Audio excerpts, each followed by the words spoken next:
She pressed him so much, and then she explained the riddle to the sons of her people.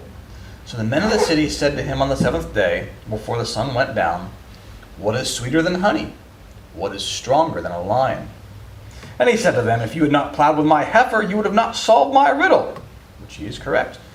Then the Spirit of the Lord came upon him mightily, and he went down to Ashkelon and killed 30 of their men, took their apparel, and gave the changes of clothing to those who had explained the riddle. So his anger was aroused, and he went back up to his father's house, and Samson's wife was given to his companion, who had been his best man.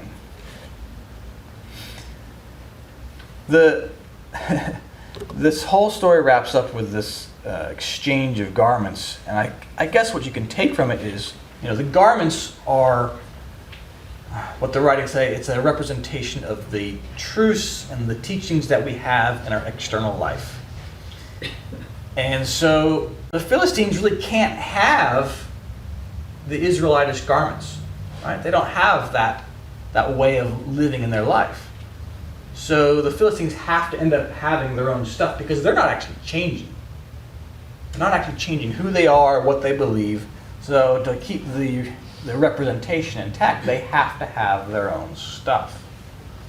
The 30 is about being complete, and the what was the other part? Oh, they were linen. So it's about the quality of the teaching. So it's a high grade. It's something very good and important, but the Philistines can't have the Israelite garments. So if you take a look at this riddle from a point of view from the spiritual side of it, well, the riddle is about the Philistines can't comprehend what it is to live a life according to the Word. They don't get it. That's the bottom line, is they just don't get how the Word works. And so if you have that kind of lifestyle and you read the Word, the Word's a riddle to you. You just don't get it. You just don't get it.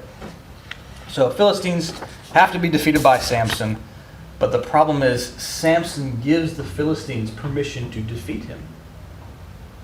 That's what's going on here, because Samson gives the answer to the riddle to his wife, and it's just the same reason, like when we have a desire and we say, this person's irritating me, I shouldn't yell at them, I shouldn't berate them, I shouldn't give them peace of mind, but for whatever reason, there's something in our mind that gives ourselves permission. And that's giving the Philistine wife, the will, the answer. Oh, we can have a belief and not actually do it. This is the struggle. And if you look at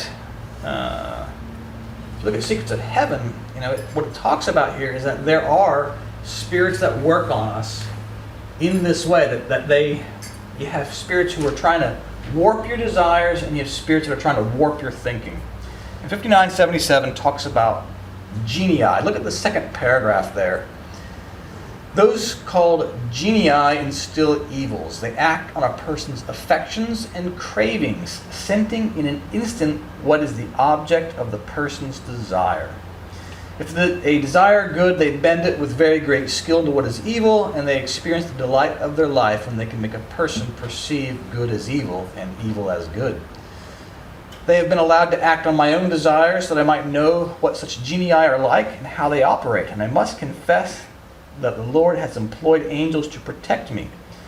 Those genii would have turned my desires into cravings for evil, which they would have carried out so secretly and silently that I would have known scarcely anything about it. And that last line, underlined there, the genii stand opposed to celestial angels, the spirits to the spiritual ones. And I bring that up because Samson is this spiritual character, or celestial character, so that's what's being put up against them, is these genii, that Swedenborg says, are the ones that work against our desires. They try to inspire evil desire in us, not just believing false things that are true. So we finish up here. Well, how do you defeat this? How do you defeat a desire? Well, Doctrine of Charity number 2 says that unless evil delights are subdued, everyone will remain in them until death. And they are not subdued unless they are regarded as sweet drugs that kill, or as flowers apparently beautiful, that carry poison in them. Thus, unless the delights of evil are regarded as deadly, and this until at length they become undelightful. It's a hard process to make yourself hate something that you love. It's hard.